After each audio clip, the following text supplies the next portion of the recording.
বিগত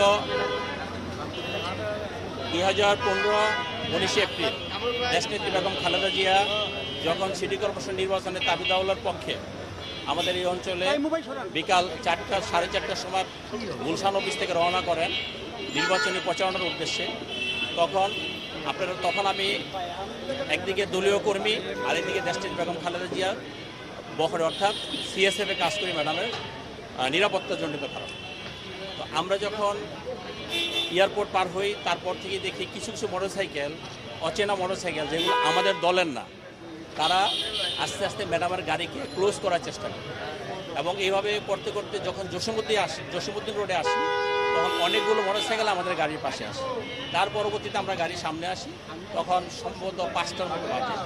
যখন আমরা রাজলক্ষ্মীর সামনে আসি টঙ্গী ডাইভারশন রোড, পশ্চিম দিকে অনেকগুলো লোক আসে লাঠি সোটা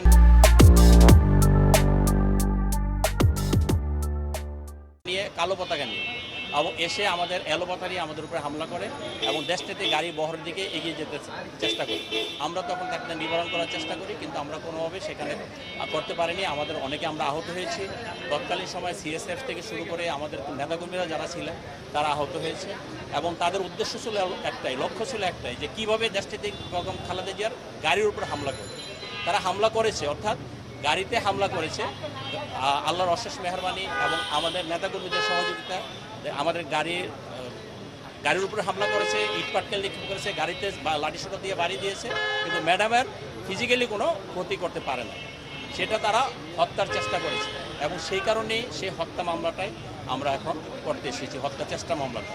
এবং আপনারা জানেন তৎকালীন সময়ে যে অবৈধ প্রধানমন্ত্রী ছিলেন শেখ হাসিনা এবং ওবায়দুল কাদের এবং তৎকালীন স্বরাষ্ট্রমন্ত্রী আসাদুজ্জামান কামাল, তাদের নির্দেশে এই এলাকায় যে সমস্ত আওয়ামী সন্ত্রাসীরা ছিল, আওয়ামী লীগ, যুবলীগ, ছাত্রলীগ সহ অন্যান্য অঙ্গ ও সহযোগী সংগঠনের নেতাকর্মীরা, সন্ত্রাসীরা আমাদের গাড়ি বহরে হামলা করেছে, তারাই মামলা আসামি হয়েছে।